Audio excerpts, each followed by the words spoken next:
Assalamualaikum warahmatullahi wabarakatuh. Perkenalkan, nama saya Nafisa Tania. Di sini saya akan menjelaskan tentang disforia gender atau gangguan identitas gender. Jadi, disforia gender yang sebelumnya dikenal sebagai gangguan identitas gender adalah suatu kondisi di mana yang dikenal dengan sebutan transgender, di mana seorang tersebut mengalami ketidaknyamanan atau rasa tertekan karena adanya ketidakcocokan antara jenis kelamin biologis dengan identitas gender mereka yang dialaminya saat itu. Nah, jenis kelamin biologis akan didapatkan seseorang ketika mereka lahir, tergantung dari penampilan alat genitalnya. Namun, identitas gender adalah jati diri jenis kelamin mereka yang dipercaya dan diyakini oleh individu tersebut. Misalnya, seseorang yang terlahir memiliki penis, maka secara otomatis dia akan mengidentifikasikan dirinya sebagai seorang laki-laki. Namun, bagi seorang yang memiliki gangguan identitas gender ini, mereka cenderung akan mengidentifikasikan mereka sebagai seorang perempuan. Sementara beberapa orang lainnya merasa mereka adalah keduanya atau tidak merasa bahwa mereka 100% laki-laki atau perempuan. Oke, menurut perspektif teoritis, istilah identitas gender atau gender identity merujuk kepada persepsi diri sendiri sebagai seorang pria atau wanita. Hal tersebut disampaikan oleh Hagin dan Whitburn 2010. Sedangkan Fauziah mengatakan bahwa identitas gender adalah keadaan psikologis yang merefleksikan perasaan dalam diri seorang yang berkaitan dengan keberadaan diri sebagai laki-laki dan perempuan. Gender itu sendiri memiliki arti yang berbeda dengan jenis kelamin atau seks. Identitas seksual lebih mengarah kepada identifikasi yang berkaitan dengan pengetahuan objektif tentang apakah individu seorang pria atau wanita didasarkan pada tipe-tipe alat kelamin yang dimilikinya. Menurut Wade dan Tevries 2007, jenis kelamin adalah atribut fisiologis dan anatomi yang dimiliki seseorang, di mana di dalamnya terdapat yang dapat membedakan antara laki-laki dengan perempuan. Seperti laki-laki memiliki penis dengan sperma, sedangkan perempuan memiliki vagina dan ovum untuk bereproduksi melahirkan anak. Dalam buku Davison menyatakan bahwa seorang yang mengalami transseksual merasa bahwa dirinya adalah jenis kelamin dari lawan jenis yang lainnya. Maka dari itu, ia ingin menjadi anggota dari lawan jenis kelaminnya. Bahkan, ia merasa jijik dengan kelaminnya sendiri. Seorang transseksual merasa bahwa jauh di dalam dirinya mereka adalah seorang yang berjenis kelamin berbeda dengan dirinya saat ini, dan hal itu dirasakannya dari saat mereka masih anak-anak. Mereka tidak menyukai pakaian dan aktivitas yang sesuai dengan jenis kelamin mereka. Bukti-bukti anatomi mereka, yakni alat kelamin normal dan karakteristik jenis kelamin sekunder yang umum seperti tumbuhnya jambang pada laki-laki dan membesarnya payudara pada perempuan, tidak membuat mereka merasa bahwa mereka adalah orang dengan gender yang dilihat orang lain pada mereka. Umumnya pada seorang perempuan transseksual, mereka akan merasa tertarik dengan sesama perempuan karena dia merasa bahwa hubungan tersebut sama seperti hubungan heteroseksual yang lainnya, karena dirinya merasa bahwa dirinya adalah seorang laki-laki. Situasi tersebut sama pada sebagian besar laki-laki yang yakin bahwa dirinya adalah seorang perempuan. Selanjutnya yaitu karakteristik gangguan identitas gender. Yang pertama,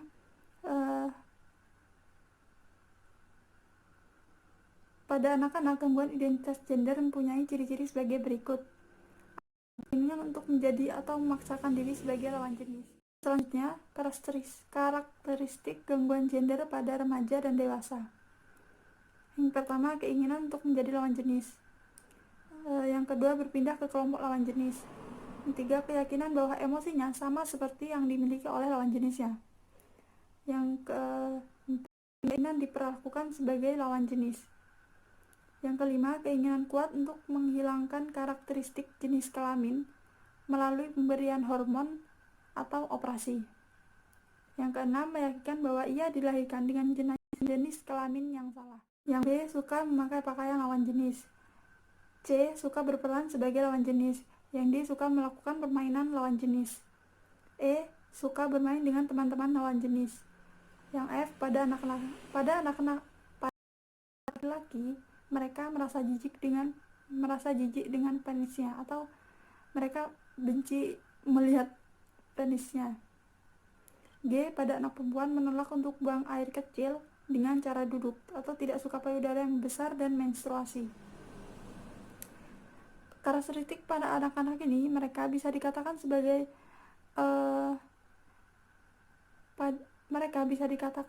memiliki gangguan identitas gender ketika mereka memiliki ciri-ciri 6 dari 7 yang barusan saya sebutkan, setidaknya selama 6 bulan. Pada remaja dan orang dewasa, mereka dapat dikatakan memiliki gangguan identitas gender ketika selama 6 bulan mereka memenuhi karakteristik 2 dari yang saya sebutkan barusan. Selanjutnya yaitu penyebab gender dysphoria atau gangguan identitas gender. Ada 2 faktor penyebab gangguan dysphoria gender menurut buku Davison. Yang pertama yaitu faktor biologis. Secara spesifik, bukti menunjukkan bahwa identitas gender dipengaruhi oleh hormon. Studi terhadap para anggota sebuah keluarga batik di Republika Dominika menemukan bahwa anggota keluarga tersebut tidak mampu memproduksi suatu hormon untuk membentuk penis atau skrotum pada masa pertumbuhan janin laki-laki. 2/3-nya dibesarkan sebagai perempuan, namun ketika mereka menginjak masa pubertas dan kadar testosteronnya meningkat, organ kelamin mereka mulai berubah. Sebanyak 17 dari 18 peserta memiliki identitas gender laki-laki. Penelitian lain menunjukkan bahwa ibu yang mengonsumsi hormon seks selama hamil menyebabkan anaknya berperilaku seperti lawan jenis dan mengalami abnormalitas anatomis. Contohnya, anak perempuan yang ibunya mengonsumsi progestin sintesis yang merupakan cikal bakal hormon pendarahan rahim selama hamil memiliki perilaku tomboy atau kelaki-lakian. Yang kedua yaitu faktor sosial dan psikologis. Peneliti melakukan wawancara dengan orang tua yang anak-anaknya menunjukkan gangguan disforia gender atau gangguan identitas gender. Berulang kali mengungkapkan bahwa orang tua tidak mencegah perilaku anaknya. Banyak kasus menunjukkan orang tua mendorong perilaku anak untuk memakai pakaian lawan jenis, terutama bagi anak-anak yang feminin. Kebanyakan ibu, bibi, dan nenek mereka menanggapi lucu bila anak-anak laki-laki mereka menggunakan hak tinggi atau menggunakan pakaian perempuan, serta sangat sering mereka mengajari cara merias wajah mereka. Anggota keluarga yang memberikan reaksi tersebut kepada anak berkontribusi besar dalam konflik antara jenis kelamin anatomisnya dan identitas gender yang dikembangkannya. Selain itu, para pasien laki-laki yang mengalami gangguan identitas gender menuturkan bahwa mereka tidak terlalu dekat dengan ayahnya, sedangkan para perempuan menuturkan riwayat penyiksaan fisik atau seksual. Selanjutnya, terapi yang bisa dilakukan untuk gender dysphoria atau gangguan identitas gender menurut dalam buku Davison, 3 intervensi untuk membantu orang-orang yang mengalami gender dysphoria atau gangguan identitas gender. Intervensi tersebut terdiri dari 2 tipe utama. Salah satu tipe berupaya untuk mengubah tubuh agar sesuai dengan psikologi orang yang bersangkutan. Tipe yang lain dirancang untuk mengubah psikologi agar sesuai dengan tubuh orang yang bersangkutan. Tadi kasus yang akan saya angkat di sini adalah kisah yang ada dalam novel Hitam Putih Dunia Angel karya Angelina Julia. Di situ dikisahkan seorang gadis bernama Angel yang merasa ada yang salah dengan dirinya ketika ia menggunakan riasan atau pakaian selain perempuan. Dia merasa lebih nyaman dan percaya diri ketika Angel menggunakan pakaian laki-laki dan bertingkah laku selayaknya seorang laki-laki. Angel juga berhubungan dengan seorang perempuan karena dia sangat membenci laki-laki. Hal tersebut dapat disebabkan karena perlakuan mamanya yang sering bergonta-ganti pasangan dan seringkali juga menumpahkan amarahnya kepada Angel. Kebencian terhadap laki-laki tumbuh begitu kuat karena mamanya telah meracuni otak Angel dengan pikiran-pikiran buruk mengenai laki-laki. Ia juga merasa lebih nyaman jika berhubungan dengan perempuan, hingga ia memutuskan untuk menjadi lesbian. Angel yang sangat merindukan kasih sayang seorang ibunya pada usia 13 tahun, dia bahkan jatuh hati terhadap gurunya yang bernama Miss Lia. Ada ungkapan, ya, aku memang lebih tertarik kepada wanita, karena di wanitalah aku bisa menemukan figur ibu yang sangat aku butuhkan. Hal itulah menjadi alasan kuat bagi Angel untuk menjadi seorang lesbian dan membelot jati dirinya yang sebenarnya. Selain itu, kekerasan demi kekerasan ia dapatkan setiap harinya, apalagi ketika mamanya sering bercerai untuk kemudian menikah lagi. Akibat segala kekerasan yang diderita mamanya karena perceraian, semuanya ditimpakan kepada Angel, baik penyiksaan secara fisik maupun psikologisnya. Salah satu yang menyebabkan tumbuhnya gangguan identitas perlakuan mamanya yang bisa disebut sebagai penyimpangan seksual, yang tentunya sangat berpengaruh terhadap pertumbuhan perilaku seksual dalam diri Angel.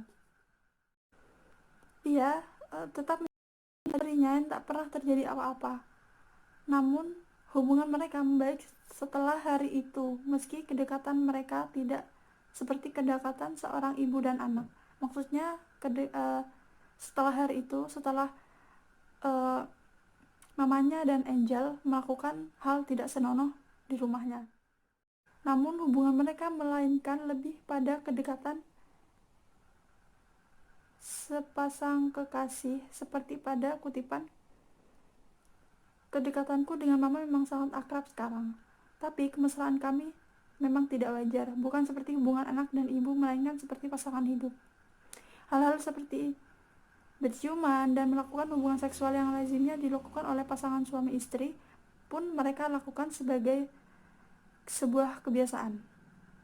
Kebiasaan ini terus menumbuhkan kelainan dalam diri Angel hingga akhirnya berkembang menjadi sebuah identitas gender yang berbeda. Hal ini juga terus berkembang seiring bertambahnya usia Angel.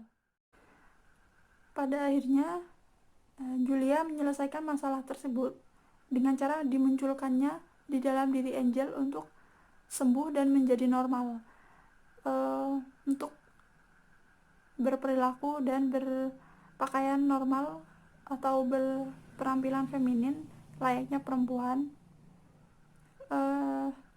Keinginan Angel untuk menjadi seorang muslim atau mu'alaf, berusaha tertarik terhadap lawan jenis serta berhasil sembuh dan menjalani sebuah hubungan heteroseksual dengan lawan jenisnya.